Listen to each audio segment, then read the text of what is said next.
par un écrit, par un courrier. Oui, tout à fait. Et du coup, nous, sur les mails automatisés qu'on mettra à disposition des travailleurs sociaux, ça sera rappelé aussi.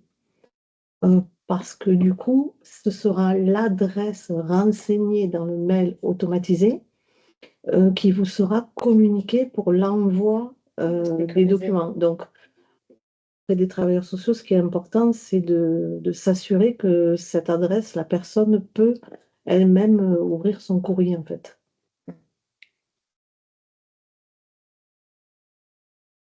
Il était clair.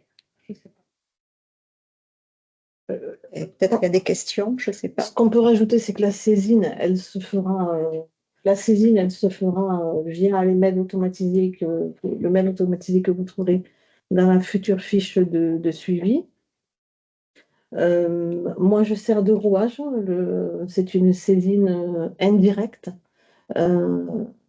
Toutes les saisines vers les services de la CAF, que ce soit prestations, recouvrement PME, PMO, se font de manière indirecte. Donc, via la boîte partagée, qui est partagée entre mes deux cadres, Catherine Gess du service action sociale, Valérie Macario du service social et moi, de manière à ce que lorsqu'une de nous est absente, quelqu'un d'autre prend le relais. Et bon, ensuite, on a un circuit interne qu'on ne va pas forcément vous détailler parce que c'est pas pertinent. Euh, pour qu'on communique entre nous et pour qu'une réponse soit retranscrite auprès du travailleur social qui a saisi la démarche. Je sais pas si c'est clair. Est-ce que vous avez des questions à ce stade de l'intervention?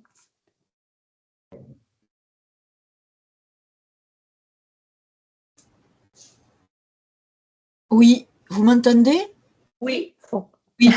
Juste une question, si j'ai bien compris, ce sont des recouvrements de sommes dues à la CAF. Oui, Tout à fait. Oui, c'est ça.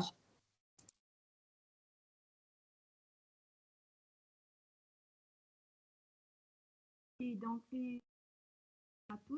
quel délai vous pensez pouvoir répondre à une demande? 7 jours. Dans un délai de 7 jours. 7 jours ouvrés.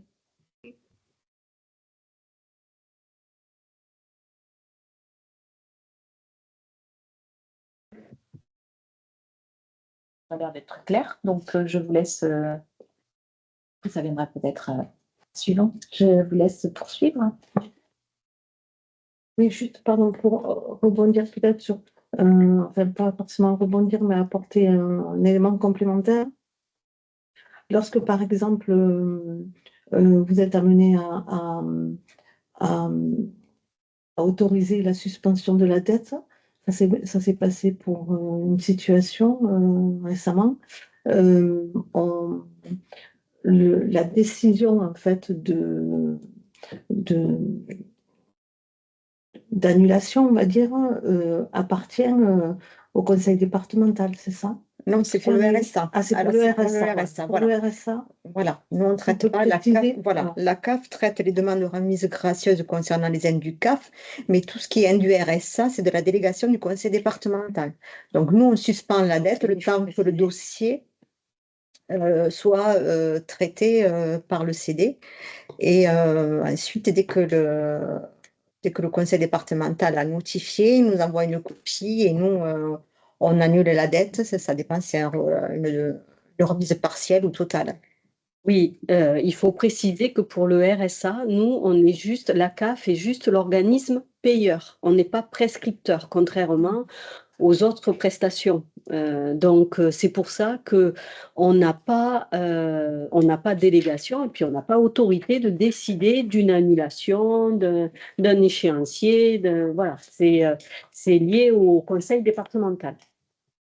Ce qu'il est important de préciser, en fait, c'est que lorsque nous, on s'est engagé dans un délai de traitement concernant ces demandes-là, mais le conseil départemental, au niveau de cette commission, n'est pas c'est le délai de prise en charge. Voilà. Les 7 jours qu'on affiche, c'est le délai, nous, de prise en charge où le service recouvrement étudie le dossier, étudie les créances. Donc, après, tout ce qui peut se passer derrière en fonction de ce que l'on peut proposer à la locataire, eh bien, il y a des délais. Ça peut passer dans une commission ou il faut qu'on fasse le lien aussi avec le conseil départemental. Voilà. Mais en tout cas, l'important, c'est le délai de prise en charge qu'on affiche maximum de 7 jours et ensuite d'informer au fur et à mesure de l'avancée du dossier. Les délais peuvent être plus longs. C'est ça, voilà. Je précise. Ce que veut dire Sandrine. C'est vrai. Je précise parce que il n'y a pas d'engagement du service, de ce service dédié au niveau du conseil départemental pour le moment. Et du coup, on ne peut pas nous donner de délai sur le traitement de ce dossier lorsqu'il est transféré en fait. Ouais. Eux, ils ont une commission par mois. C'est ça. Quoi qu'il en soit, la locataire n'est pas pénalisée puisqu'on suspend le recouvrement de la dette, le temps de l'instruction. Donc, la dette est gelée pendant ce temps-là. Elle est gelée, ça veut dire qu'on ne peut pas, il ne rembourse plus la locataire. On ne lui fait pas de retenue, on ne lui demande pas de rembourser, c'est suspendu. De vous saisir, notamment dans les cas qui nous occupent aujourd'hui, des violences conjugales, on sait que les crédits, en tout cas l'argent peut être disponible, mais souvent pas important. Est-ce que c'est bon pour vous? Alors on enchaîne. Oui, alors moi je vais vous parler de la partie prêt d'équipement ménager mobilier, donc. À savoir que notre engagement dans le cadre du PAC Nouveau Départ est de mettre en place des modalités de prise en charge accélérées et attentionnées concernant donc les dossiers de ces personnes victimes de violences conjugales. Donc, dans ce cadre-là, nous proposons un accès priorisé et accéléré pour ce qui concerne l'étude des demandes de prêt d'équipement ménager mobilier sous un délai de 10 jours ouvrés et selon les conditions du règlement intérieur du service action sociale. L'aller vers la victime se fera par moi-même. Voilà, si nécessaire, je peux la contacter si le dossier est incomplet ou si j'ai besoin de précisions complémentaires pour pouvoir préparer son dossier pour un passage en commission. Voilà, donc lorsque la commission aura statué sur le dossier de la personne, je suis chargée d'informer la coordinatrice de la décision ainsi que le travailleur social d'origine. Et si, en cas d'accord, je fais bien entendu une vigilance sur le retour des justificatifs pour le versement des prêts en question. Puisqu'il faut savoir qu'une fois que le prêt a été accordé, la personne reçoit la notification d'accord à laquelle nous joignons une offre de prêt en double exemplaire. Et à ce stade-là de la procédure, elle doit nous retourner un exemplaire du contrat de prêt signé qui vaut acceptation. Et elle doit également joindre la facture non acquittée qui aura été délivrée par le commerçant, de façon à ce qu'on puisse, dans un délai le plus court possible, mettre en place le paiement. Voilà. Peut-être il serait important, judicieux, que je fasse juste quelques précisions sur les conditions d'attribution des demandes de prêt d'équipement ménager mobilier.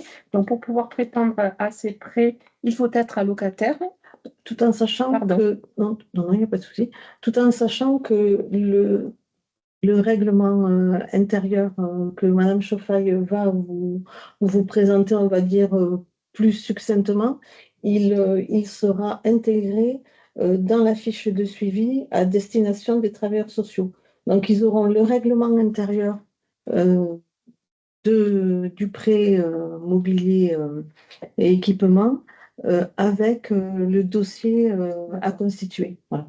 C'était juste une précision pour pas qu'ils prennent toutes les noces maintenant. Voilà, donc pour revenir au prêt d'équipement ménager et mobilier tel que nous le proposons, pour pouvoir en bénéficier, donc il faut être allocataire au sein de notre organisme et percevoir des prestations familiales, donc au titre d'un enfant à charge ou être en situation de grossesse, avoir fait une déclaration de grossesse pour que la demande puisse être recevable.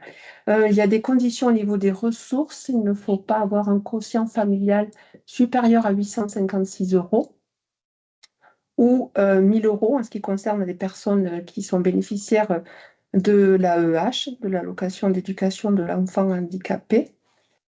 Pardon. C'est bon, excusez-moi. Voilà, il y a des obstacles en cas de fausse déclaration à l'égard de notre organisme. En cas de situation de fraude, la personne est exclue. Il y a des travaux. Je vais... Vous entendez peut-être les travaux derrière nous? Non, je ne sais pas si je ça. Ah, ils sont. Mais tant mieux. On n'entend pas. C'est pas notre cas. Excusez-nous de cette petite interruption. Ça, c'est... Bon, bah, écoutez, si vous entendez bien, Oui, c'est bon. comme ça. Juste, je vais me permettre de vous interrompre. Il a été posé une question dans le fil de discussion. Comment votre service s'est informé que la demande se fait dans le cadre du PAC Nouveau Départ? Est-ce qu'il était question de la demande relative au service recouvrement ou actuellement celle des prêts immobiliers? Est-ce que la personne qui a posé la question peut prendre la parole, s'il vous plaît? De près. Ah, ok. Donc, on va vous répondre juste après que Madame ait fini sa présentation. Cela veut dire que les AS des CMS, référents de parcours, vont instruire ces demandes de prêt. Ça, peut-être que vous allez finir d'expliquer et puis vous répondrez aux deux questions après. On va vous répondre juste après. Ah, on a les travaux qui viennent de s'arrêter, donc peut-être qu'on aura une chance de nous entendre entre nous, parce que déjà, nous, on avait déjà du mal à s'entendre là. Donc, écoutez, continuez. Oui, je vous en prie. Donc, je vous disais, pardon, en cas de fausse déclaration à l'égard de notre organisme, la personne est exclue durant 2 ans consécutifs, 2 années consécutives du champ d'application de ces demandes de prêts d'équipement ménager et mobilier. Petite précision, ce sont 2 prêts distincts, donc la personne peut se voir accorder en même temps un prêt ménager et un prêt mobilier. Voilà, les deux sont tout à fait cumulables. Le montant accordé maximal pour chaque prêt est de 800 €. En ce qui concerne les remboursements, ça se fait sous forme de retenue. Il y a 25 € pour chaque prêt qui est retenu chaque mois, donc sur le paiement des prestations familiales que nous versons à la famille. D'accord ? Voilà, je vous ai parlé donc de l'accord, du paiement, et simplement, le paiement se fait directement au fournisseur, commerçant, et non pas à la famille, non pas à la locataire. Est-ce que j'ai fait le tour? Je vais avoir besoin de ton aide, Sandrine, pour répondre à une des questions, par contre, s'il te plaît. Il y a les 2 questions qui concernent le prêt. Je peux négocier pour les travaux, je vous le dis. Maximum de demi-heure. Ah oui? En fait. Oh, parfait. Votre service est informé que la demande se fait dans le cadre du PAC Nouveau Départ. Alors, parce que la demande se fait par le biais des mails automatisés qu'on met à disposition de l'ensemble des travailleurs sociaux via un outil qui s'appelle la fiche de suivi. Donc, cette fiche de suivi, elle est actuellement en travaux depuis plusieurs mois d'ailleurs. Mais là, normalement, on a une date limite. Madame Lardoué, fin novembre, début décembre, ce qui a été acté. Après, la fiche, pour l'instant, elle existe. Elle existe. Elle est juste, c'est l'actualisation qui est sur le point d'actualisation. Voilà. Donc, justement, l'actualisation intégrera les nouveaux partenaires comme le recouvrement de la CAF, le service PME-PMO, il y était déjà. Voilà. Donc, concrètement, les travailleurs sociaux, par le biais de mails automatisés, estampillés, on va dire, PAC Nouveau Départ, saisissent la CAF par le biais, c'est une saisine indirecte, mais ça, peu importe, et un retour est fait. comme moi je suis en copie de tous ces mails, j'ai une vigilance, je sais qui est dans le pack nouveau départ ou pas. Donc normalement, il y a une vérification qui se fait si la personne est bien dans le pack nouveau départ, de manière à ce que ces outils ne soient pas utilisés en dehors de ces accompagnements. La seconde question, c'était... Cela veut dire que les ALS référents de parcours vont instruire les demandes de prêt. Les demandes de prêt immobilier? Oui, immobilier et... Alors, instruire, en tout cas, instruire, je ne sais pas si c'est le bon terme. Non, Oui, c'est pas le bon terme, non. Instruire, ça reste à la CAF. Ça reste à la CAF, mais elles peuvent solliciter ce service pour que ce service instruise la demande et apporte une réponse. Donc, peut-être qu'il serait pertinent de préciser quelles sont les pièces utiles pour pouvoir solliciter les prêts, par exemple. Est-ce que vous avez une précision à apporter sur ce point? Il y a la demande de prêt d'équipement ménager et mobilier qui est à compléter et à laquelle il faut joindre simplement un devis délivré par le commerçant. D'accord. Voilà, ce sont ces deux pièces. Donc, la demande de prêt d'équipement, c'est un format A4, hein, c'est juste une page recto et elle sera intégrée dans la fiche de suivi. Quand on parle d'équipement, c'est à la fois de l'équipement, je dirais, mobilier des meubles, ça peut être aussi de l'électroménager, par exemple? Oui, donc pour la partie équipement ménager, c'est l'électroménager. Donc il y a la liste exhaustive qui figure sur l'imprimé, tout ce qui est lave-linge, cuisinière, réfrigérateur. Si les articles ne figurent pas sur cette liste, ça veut dire qu'ils ne sont pas finançables dans le cadre du prêt d'équipement ménager mobilier. De la même façon, pour l'équipement mobilier, voilà, ça concerne principalement les lits, matelas, les meubles de rangement, vaisselle ou vêtements, tables, chaises, voilà, ce qu'on considère comme des produits, des articles de première nécessité. Donc c'est un prêt à taux zéro en fait, oui, c'est un prêt qui est automatiquement prélevé sur les prestations tout à fait. que vous versez par ailleurs. Voilà, c'est ça, exactement. Et son DS nous dit bonjour. Nous avons de nombreuses prises en charge ce matin et retardons son venir en petits morceaux. Ferez-vous un petit compte rendu? Alors, même si j'ai lancé avec un tout petit peu de retard l'enregistrement, il y aura l'enregistrement et nous avons une contrainte un peu technique pour pouvoir la mettre à disposition, cet enregistrement, mais nous y veillerons. Nous essaierons de faire au mieux là-dessus. Ensuite, dans la fiche de saisine, c'est ce que vous expliquiez, l'ensemble des informations pour les travailleurs sociaux qui souhaiteront, au regard des besoins des personnes, solliciter un prêt immobilier ou un prêt équipement. Dans tous les cas, tout ça figurera dans la fiche d'accompagnement, dans la fiche de saisine, d'accompagnement, enfin pas la fiche de saisine, la fiche de suivi, pardon, d'accompagnement des personnes. Est-ce que vous avez d'autres questions? Vous écoutons.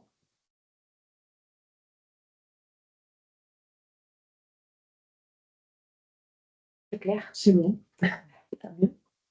Moi, j'avais une question. Alors, c'est encore la néophyte que je suis. Est-ce qu'il est possible de mobiliser plusieurs fois un prêt?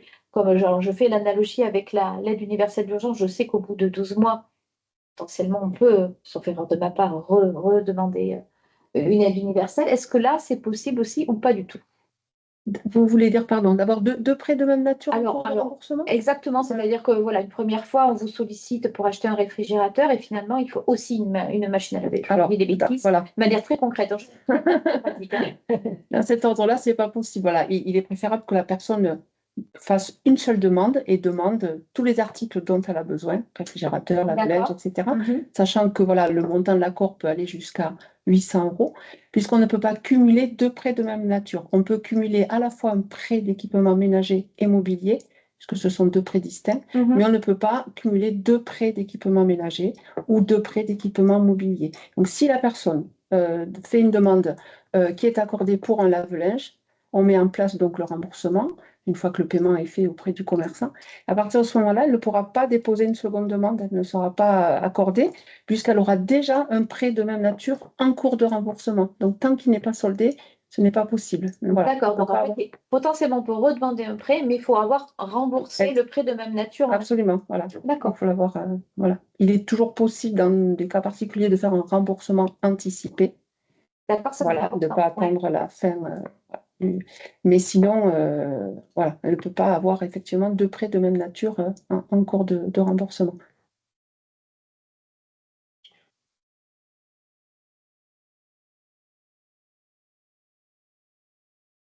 Se faire toutes les demandes relatives au dossier, dont certaines que nous ne faisions pas jusqu'à maintenant, notamment ces prêts. Vous bénéficiez d'une aide exceptionnelle du service social de la CAF. Qu'est-ce que pour moi? Toutes les demandes relatives au dossier. Alors, le PAC Nouveau Départ, c'est un accélérateur de l'accès aux droits et aux services et il ne supplante malheureusement pas, il ne vient pas à ce niveau-là soulager la complétude des dossiers réalisés par les travailleurs sociaux. C'est la première chose. Alors, les prêts, en fait, ils sont pas. Je vois qu'il y a marqué nous ne faisions pas jusqu'à maintenant, notamment ces prêts. Peut-être que vous n'aviez pas connaissance de ces prêts. Alors, n'hésitez pas à prendre la parole directement, hein, qu'on puisse échanger, parce que par écrit, c'est un peu compliqué pour vous et pour nous. Mais n'hésitez pas à prendre la parole. Madame Bonnet. Oui, bonjour, vous m'entendez? Oui, parfaitement, nous écoutons. Okay. Donc, en fait, effectivement, moi, dans ma pratique depuis 25 ans, donc je connais bien l'existence des prêts, je n'ai jamais, ou peut-être une ou deux fois, été amenée à compléter ces dossiers-là. Ces dossiers-là, les personnes, soit les complètent effectivement sans doute seules, soit accompagnées au niveau de la CAF. Donc, en tant que référent de parcours, ce que je constate, puisque j'ai déjà saisi plusieurs situations, c'est que oui, il y a une accélération au niveau du traitement des demandes auprès des différents partenaires engagés. Ça, il n'y a pas de problème là-dessus et c'est un avantage certain. Par contre, je trouve que les partenaires en question, parfois, ce dispositif repose vraiment beaucoup sur le référent de parcours, qui est amené finalement à instruire et à faire beaucoup de choses à la place des partenaires engagés malgré tout. Parce que c'est une accélération du dossier, c'est pas forcément...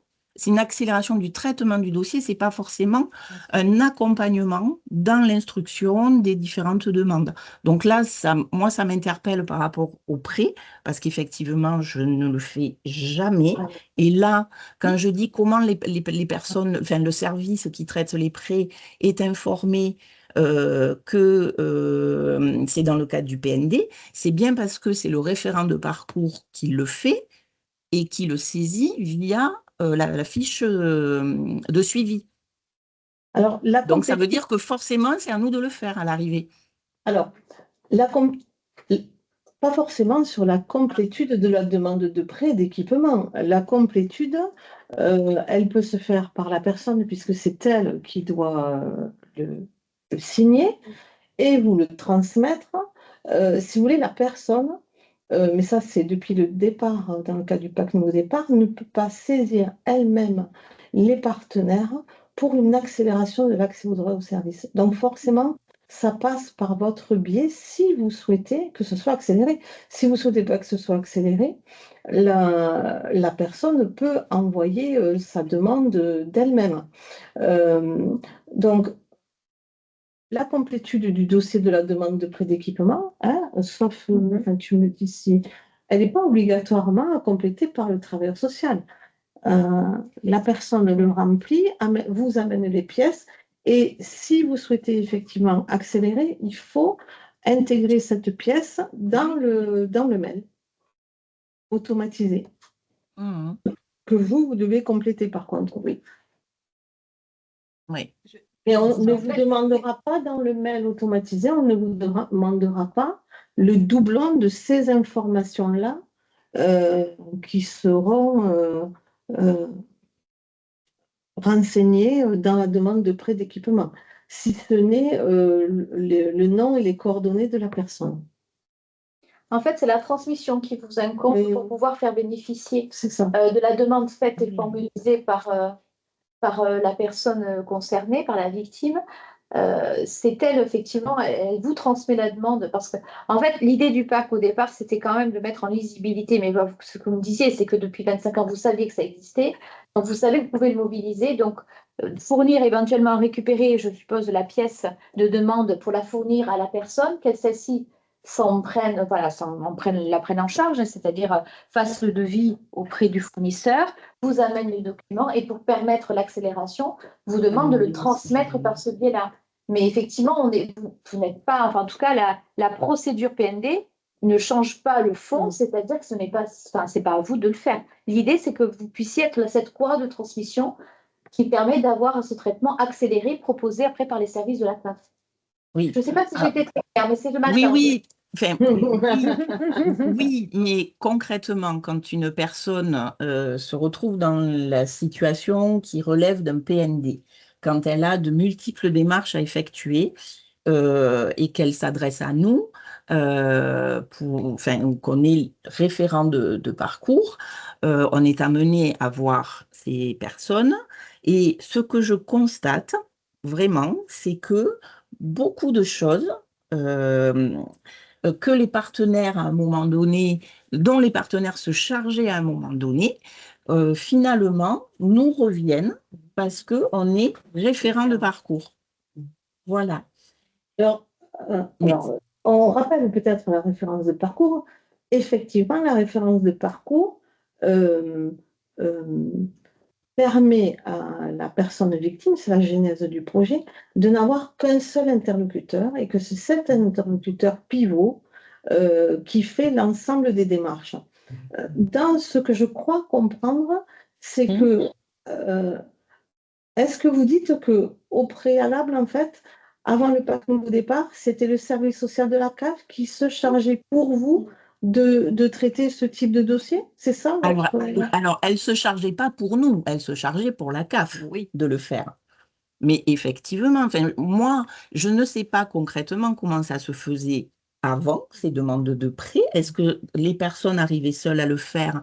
Est-ce qu'elles étaient accompagnées par le service social de la CAF?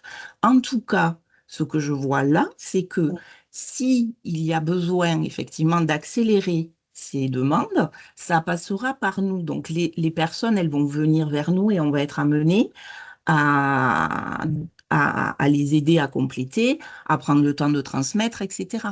Donc, je ne remets pas du tout en question la pertinence du dispositif, hein, l'idée d'accélérer les demandes, etc. Il n'y a aucun problème là-dessus. Par contre, voilà, je constate depuis quelque temps que tout revient. L'autre jour, j'ai une collègue qui a été amenée à aider la personne à compléter toutes ses demandes de prestations. Ça relève, selon moi aussi, d'un accompagnement de la CAF, cet accès au droit. Alors, non, alors on recommence. Oui. Au préalable, quand même, je voulais vous dire, au préalable, ces demandes de prêt d'équipement, elles se faisaient par plusieurs biais. Soit elles se faisaient par la personne qui complétait et qui le transmettait à la CAF, soit elles se faisaient par le travailleur social qui accompagnait la personne et qui l'aidait à la complétude du dossier et qui, là, elles décidaient ensemble, soit c'est une fois que le dossier était complété, la personne qui se chargeait de l'envoyer, ou c'est le travailleur social, si la personne était peut-être suffisamment autonome, qui envoyait à la CAF. Aujourd'hui, rien n'est changé par rapport à ce procédé précédent. C'est-à-dire que les travailleurs sociaux, bon, là, il n'y a pas Valérie Macario qui est responsable du service social et qui aurait pu répondre à cette question, mais je doute que le service social de la CAF, les travailleurs sociaux de la CAF, n'interviennent auprès de situations préalablement accompagnées par d'autres travailleurs sociaux, d'autres organismes, uniquement pour gérer ce type de demande. À ma connaissance, ça ne se faisait pas. Donc, ça ne change pour moi en rien de ce qui se faisait avant. C'est-à-dire qu'on ne va pas vous demander quelque chose de complémentaire à ce qui se faisait avant, si ce n'est le même. Le MEN, c'est l'accélérateur. Est-ce que Estelle Bailly-Jandot peut peut-être nous donner une information par rapport à ça? Je vois qu'elle est connectée, la collègue de la CAF. Elle est partie. Ah, elle est partie? Oui, alors l'instant, Par contre, on peut prendre cette demande et ce sera un responsable du service social c'est ce que j'allais vous proposer, qui vous le précisera, parce que c'est vrai que moi, je n'ai pas tous les tenants et les aboutissants concernant le service social de la CAF. Bonjour. Bonjour, Estelle. Désolée, je suis avec mon micro, du coup j'avais coupé le micro. Je suis d'accord avec Madame Mansoko sur tout ce qui est dit pour le coup. En fait, selon les demandes, c'est vrai que nous, les assistantes sociales, nous invitons les personnes à se rendre autonomes vis-à-vis de leur démarche auprès de la CAF et à faire le maximum de choses maintenant sur les bornes en fait dédiées à cet effet via l'accueil. Dans le cadre de nos accompagnements spécialisés, on peut être effectivement dans certains accompagnements à être à co-remplir finalement les formulaires, mais tous les formulaires à remplir se font en général par l'allocataire, puisque comme il s'agit de déclaratifs, nous ne pouvons pas intervenir dans ce cadre-là. En théorie, c'est vraiment à la famille de faire ses propres choix au titre du déclaratif.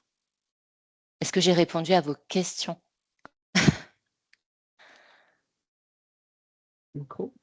Oui, bonjour, moi je suis Elodie Selimba, je suis assistante sociale aussi au CMS Montano, je suis avec Madame Bonetti. Il me semblait que ce fut un temps où lorsqu'il y avait une séparation classique, les allocataires pouvaient bénéficier d'un accompagnement social du service social de la CAF. Du coup, j'ai l'impression qu'avec ce PAC Nouveau Départ, cet accompagnement a disparu. Enfin, je ne sais pas. Si on est... Si on est référent, si le CMS est référent. Alors, moi, je vais prendre la main sur cette réponse. Bon, d'abord, je pense on dépasse largement l'objet du webinaire de ce matin, qui est centré, mais je vais quand même y répondre. Normalement, lorsqu'il y a une situation de PAC Nouveau Départ, la priorité, on va dire, c'est de voir si elle est ressortissante agricole ou si elle dépend du service social de la CAF. Et ensuite, si elle ne dépend de aucun de ces deux services, c'est une orientation vers le CMS du territoire. Et c'est votre CAST, le chef d'action sociale territorialisée, qui dispatche en interne. Il y a beaucoup d'accompagnements qui sont réalisés aussi par le service social de la CAF. Peut-être que vous n'en avez pas connaissance, je ne sais pas si vous étiez au PACATON ou pas, mais le service social a un nombre aussi important d'accompagnements. Voilà. Donc, je ne peux pas répondre mieux, mais je ne sais pas si c'est le débat en fait aujourd'hui. J'y réponds, mais pas forcément le débat d'aujourd'hui. Comme je vous l'ai indiqué dans le mail de transmission de ce webinaire, le 27 novembre prochain, c'est le service prestation sociale de la CAF avec Madame Macariou qui sera présent. Peut-être qu'il faudra réaborder cette question-là, d'échanger, mais voir avec elle. Mais en tout cas, le partage, ce que vient de vous expliquer Madame Monzoko, c'est que en fait, si vous voulez, la répartition entre guillemets des victimes PAC Nouveau Départ en termes d'accompagnement social se fait comme on vient de vous l'expliquer, à savoir d'abord on vérifie la qualité entre guillemets de la personne au regard de son statut agricole ou pas, relève ou pas de la CAF, et ensuite effectivement si elle ne relève d'aucun de ces deux organismes par priorité, elle est réorientée vers le CMS compétent. Après, le service social de la CAF continue dans le cadre de ses missions en lien avec la séparation, c'est une de ses missions, à accompagner des personnes qui ne relèvent pas du PAC Nouveau Départ. Il y a beaucoup d'accompagnements qui se font dans le cadre de la séparation, je viens rassurer, hors PND.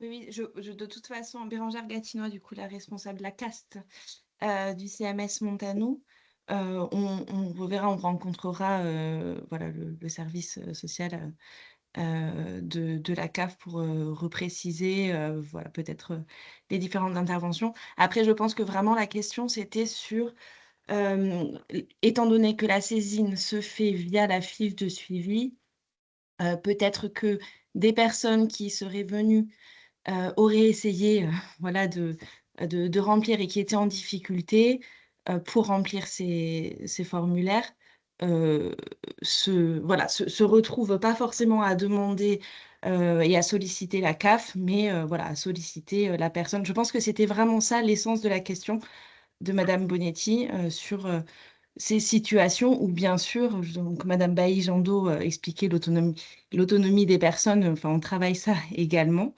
Mais voilà, je pense que c'était plutôt sur les situations complexes où les personnes ne sont pas et n'ont pas accès à cette, enfin voilà, n'ont pas la possibilité d'être autonomes sur ces démarches. Mais on reprendra ça dans un deuxième temps, en effet, voilà, hors de ce webinaire.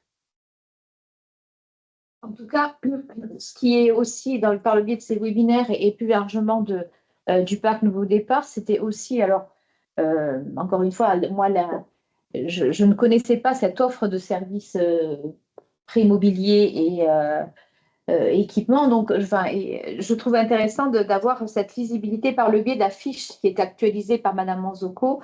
Alors, certainement que les travailleurs sociaux du département sont déjà informés de cette existence, mais ça fait partie aussi de ces fonctions du PAC Nouveau Départ que de mettre en lisibilité ces offres de services qui ne sont pas forcément systématiquement mobilisées et mobilisables pour toutes les victimes, puisque ça n'a pas forcément de sens pour tous, mais effectivement de pouvoir voilà, mettre en lisibilité, notamment peut-être à l'égard des nouveaux arrivants, des nouveaux travailleurs sociaux arrivants, ça peut être intéressant. Je vois que vous avez une autre question. La personne peut aussi déposer une demande sans en avoir informé le travailleur social en question. Bah, oui, complètement. Bien sûr. Alors, est-ce qu'il y a des rapprochements qui sont faits du coup, est-ce qu'il y a un contrôle qui est fait, si vous recevez une demande et finalement cette personne relève du PAC Nouveau Départ par ailleurs, est-ce que vous faites un recoupement, par exemple, sur ces dossiers-là et du coup pouvoir lui permettre d'accélérer la demande? Non, il n'y a pas de recoupement. Non. Ok. Est-ce que c'est le sens de votre question? S'il y avait une question.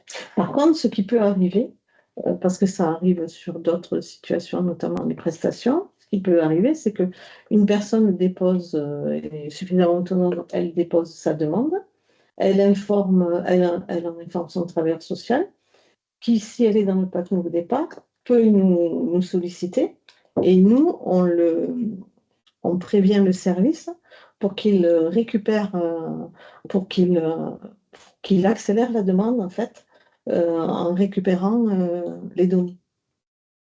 D'accord.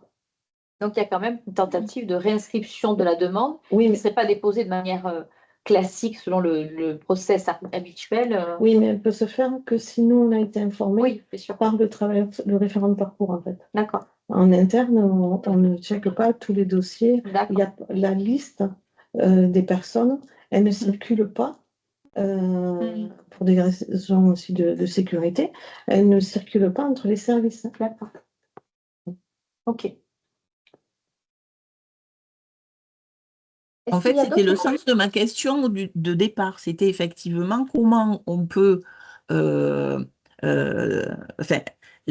si j'ai bien compris là, la personne peut déposer sa demande, etc. Nous, on n'est pas obligé, à un moment donné, dans la fiche de parcours, de mettre tous les documents, tout le dossier, etc. On peut juste informer qu'il y a une demande de prêt qui a été déposée. Tout à fait, c'est tout à fait ça. Oui. D'accord. Sauf que la question de départ, elle n'était pas trop. Si, c'est ça, non, la deuxième question. Oui, oui, complètement. Mais oui, tout à fait. Ça qui permet de rapatrier la situation au sein du PAC Nouveau Départ, alors qu'au départ, elle n'était pas. Oui, oui. Non, mais les réponses que j'ai entendues, quand même, moi, j'ai entendu qu'il fallait mettre la demande dans le mail de la fiche de parcours, dans le mail automatisé. C'était la réponse au tout début. Donc, voilà, mais maintenant, voilà, je pense que c'est clair. Merci. faire accélérer la demande au départ, si vous en avez connaissance, effectivement, je dirais, c'est la solution la plus aisée. Mais effectivement, si la personne a déjà fait le travail, déjà déposé sa demande, il vous suffit juste de signaler et il y aura une récupération du dossier par le biais. C'est ce qui se fait pour toutes les demandes depuis le début du pacte niveau des corps. C'est bien pas détaillé, on n'a pas précisé, mais c'est ce qui se fait à la marge, mais c'est ce qui se fait aussi. Ouais. Oui, parce qu'en fait, effectivement, tout dépend de l'autonomie, du niveau d'autonomie de la personne, en fait. Si on aura pu avoir des initiatives par ailleurs.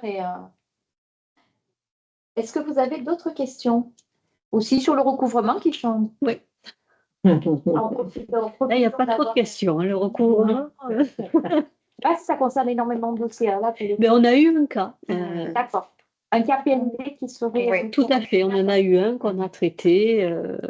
Voilà. Tu veux en dire des précisions pour donner un exemple, peut-être? Oui, on en a eu deux. Enfin, on en a eu deux, pardon. Ah, mais je n'ai pas suivi le deuxième. Le premier, c'était demander une remise gracieuse de sa dette de RSA. Donc, on a fait le nécessaire, on a transmis la demande au niveau du conseil départemental. Nous, on a suspendu la créance et on a transféré. Et le deuxième cas, c'était une personne qui demandait la remise gracieuse de sa dette qui avait été, suite à séparation, le dossier avait été régularisé a posteriori et puis il y avait une dette d'allocation logement. Et donc là,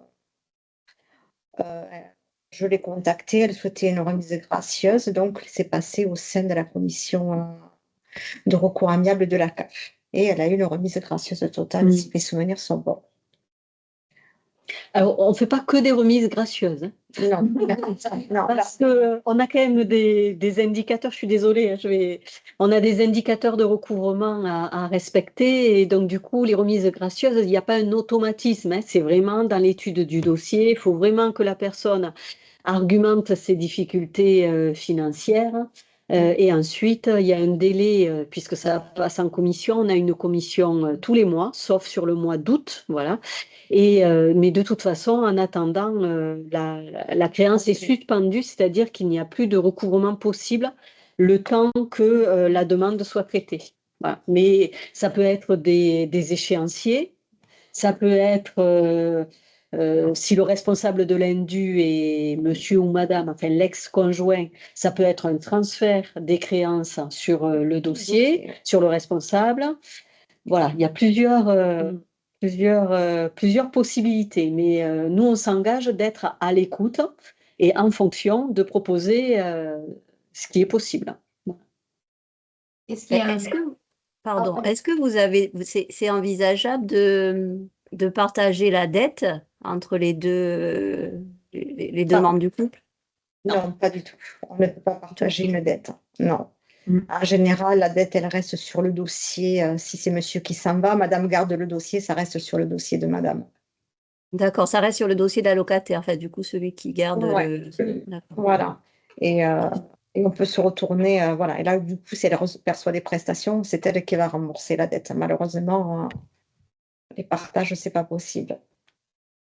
Okay. Après, si elle s'entend, enfin, quand on en arrive là, c'est qu'il y a une mauvaise entente, hein, parce que sinon, ils pourraient conjointement rembourser la dette.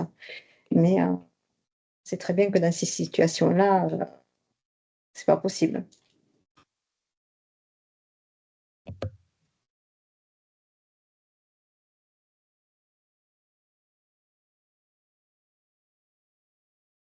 Est-ce que vous avez d'autres questions?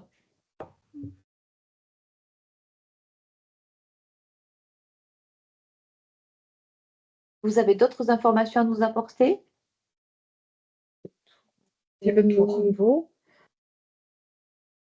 Est-ce que juste une dernière peut-être pour le recouvrement, est-ce que vous avez une liste de pièces à fournir pour pouvoir instruire les dossiers? C'est une instruction au cas par cas, en fonction de la situation. Non, il n'y a pas de... Donc, à part la formalisation de la demande, il n'y a pas grand-chose à l'initiation qui est demandé, et après, vous voyez en direct avec la personne. Voilà. Et après, on trace bien tout ce qui s'est dit. Et, voilà. Nous, on trace dans le dossier qu'on a eu la locataire, qu'on a convenu de mettre ça et ça en place. Et ensuite, on lui adresse un courrier qui confirme ce qui a été dit lors de l'échange téléphonique.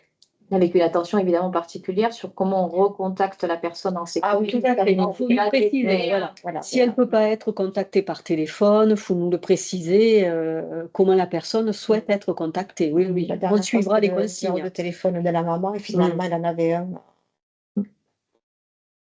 Les services, l'entièreté des services à la CAF ont été acculturés au Pacte Nouveau Départ. Donc, on est venu avec ma responsable, Valérie Macario.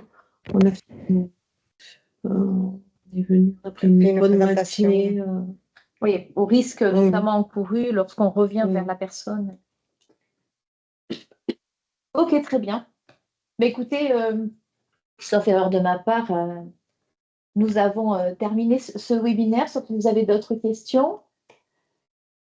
Si vous n'en avez pas, juste vous redire que nous nous revoyons assez rapidement maintenant dans le cadre du webinaire, puisque le 27 novembre prochain, alors nous, je dis nous, ce sera sans moi, mais effectivement, à la manœuvre sera Madame Macario, sauf erreur de ma part, et Monsieur Blenny de la MSA qui prendront en charge le webinaire, et nous retrouverons la CAF à nouveau, effectivement, service prestation qui viendra vous présenter leur offre de service Pacte Nouveau Départ.